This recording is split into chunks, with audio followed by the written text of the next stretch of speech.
क्या दुनिया एक बड़े युद्ध से बचने वाली है? क्या अमेरिका और ईरान के बीच दशकों पुरानी दुश्मनी अब खत्म होने जा रही है? और सबसे बड़ा सवाल, क्या होर्मुज़ स्ट्रेट पर अब ईरान का कंट्रोल कमजोर होगा या फिर अमेरिका को झुकना होगा? नमस्कार, मैं आपके साथ विभा उपाध्याय और आप देख रहे हैं न्यूज़ 18 बिहार झारखंड का डिजिटल प्लेटफॉर्म। दोस्तों, पश्चिम एशिया से इस वक्त जो खबर सामने आ रही है उसने पूरी दुनिया की राजनीति, तेल बाजार और सुरक्षा समीकरणों को हिला दिया है। सूत्र ये कहते हैं कि अमेरिका और ईरान एक अंतरिम शांति समझौते यानी कि यूएस ईरान पीस एग्रीमेंट के बेहद करीब पहुंच चुके हैं।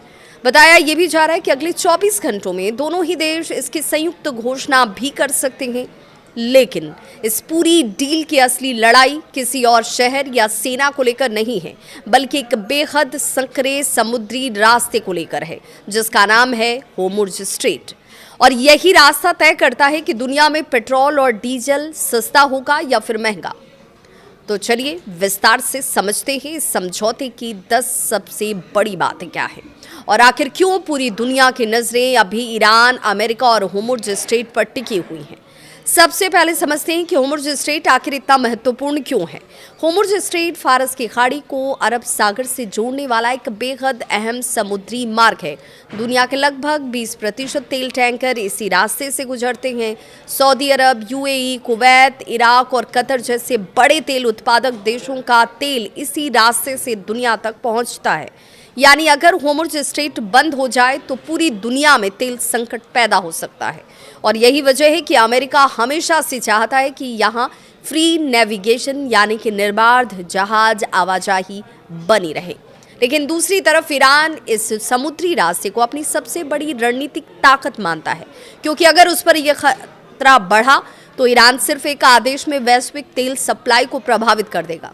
हाल के महीनों में अमेरिका और ईरान के बीच तनाव तेजी से बढ़े और युद्ध जैसे हालात बनने लगे। ईरान ने होर्मुज़ स्ट्रेट के आसपास अपनी सैन्य गतिविधियों को बढ़ा दिया, तेल टैंकरों की निगरानी कड़ी कर दी, जिसके बाद अंतर्राष्ट्रीय बाजार में कच्चे तेल की कीमतें उछाल मारने लगीं।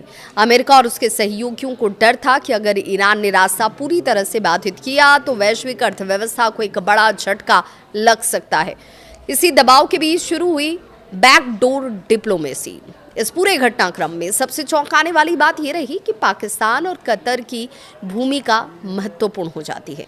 खबर है कि पाकिस्तान और कतर ने अमेरिका और ईरान के बीच मध्यस्थता की। पाकिस्तानी सेना प्रमुख जनरल असीम मुनीर ने कथित तौर पर कई दौर की बातचीत में भूमिका भी निभाई। तेहरान में बंद कमरे की कई बैठकें हुई। कतर पहले भी अमेरिका और ईरान के बीच बैक चैनल डिप्लोमेसी का केंद्र रहा और विशेषज्ञ ये कहते हैं कि अगर ये डील सफल होती है तो पाकिस्तान की क्षेत्रीय भूमिका भी मजबूत हो सकती है।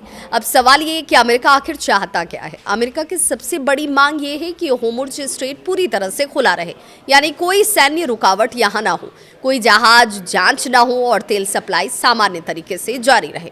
डोनाल्ड ट्रंप ने सोशल मीडिया पर दावा भी किया कि स्ट्रेट को खोल दिया जाएगा। ये बयान उनकी तरफ से आता है, लेकिन यहीं पर कहानी में सबसे बड़ा ट्विस्ट भी आया। ईरान ने ट्रंप के इस दावे को सीधे तौर पर खारिज कर दिया। ईरानी मीडिया और जो फार्स न्यूज़ एजेंसी है उसने ये साफ कहा कि जहाज़ों की आवाजाही बढ़ सकती है, लेकिन इसका मतलब फ्री पैसेज नहीं है। यानी अंतिम निर्णय जो नियंत्रण है वो अब भी ईरान के हाथों में ही होगा। ईरान के लिए होर्मुज़ स्ट्रेट सिर्फ व्यापारिक रास्ता नहीं है, ये उसकी सुरक्षा नीति का एक महत्वपूर्ण हिस्सा है। ईरान ये मानता है कि अमेरिका और पश्चिमी देश लगातार उस पर दबाव बनाते हैं और ऐसे में होर्मुज़ स्ट्रेट उसका सबसे बड़ा प्रेशर पॉइंट है। अगर ईरान पूरी तरह से नियंत्रण छोड़ देता है तो उसकी रणनीतिक ताकत कमजोर हो सकती है और यही वजह है कि तेहरान किसी भी हालत में पूर्ण अमेरिकी नियंत्रण स्वीकार नहीं करना चाहता। अब चलिए बात कर लेते हैं इसके दूसरे पार्ट की। तो इस समझौते के बदले ईरान को क्या मिल सकता है?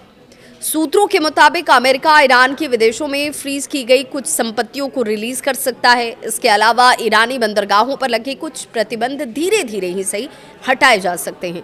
इसका मतलब क्या होगा? तो इसका सीधा मतलब ये है कि ईरान की अर्थव्यवस्था को राहत मिलेगी, तेल निर्यात बढ़ सकता है, लंबे समय से लगे आर्थिक दबाव में कमी आ सकती है।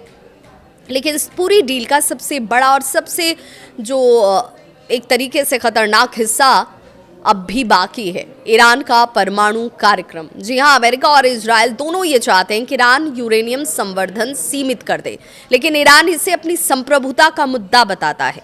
खबर है कि इस अंतरिम समझौते में 30 से 60 दिन की अतिरिक्त बातचीत का प्रावधान रखा गया है, यानी अब भी सिर्फ युद्ध रोकने की कोशिश ही हो रही है। असल लड़ाई आगे परमाणु कार्यक्रम को लेकर होगी।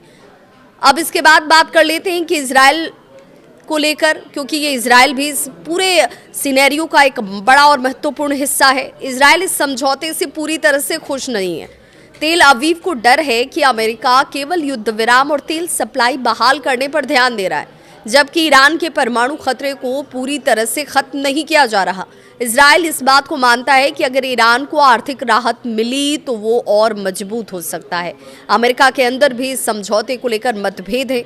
पूर्व जो विदेश मंत्री रहे हैं माइक पोम्पियो और कई रिपब्लिकन नेता इसका विरोध करते रहे हैं। उनका कहना है कि ये समझौता ओबामा काल के न्यूक्लियर डील जैसा साबित हो सकता है, यानी ईरान को राहत ज्यादा और नियंत्रण कम। लेकिन दूसरी तरफ ट्रंप इसे अपनी बड़ी कूटनीतिक जीत के रूप में पेश करना चाहते हैं, क्योंकि अगर युद्ध टलता है और तेल बाजार स्थिति जो है वो स्थिर होती नजर आती है, संभलती हुई नजर आती है, तो इसका सीधा राजनीतिक फायदा भी डोनाल्ड ट्रंप को मिल सकता है। अब सबसे बड़ा सवाल ये कि क्या ये समझौता सच में शांति लाएगा या फिर ये सिर्फ एक अस्थायी विराम है, क्योंकि असली मुद्दा अब भी वही है। होर्मुज़ स्ट्रेट पर असली नियंत्रण किसका होगा, किसका रहेगा?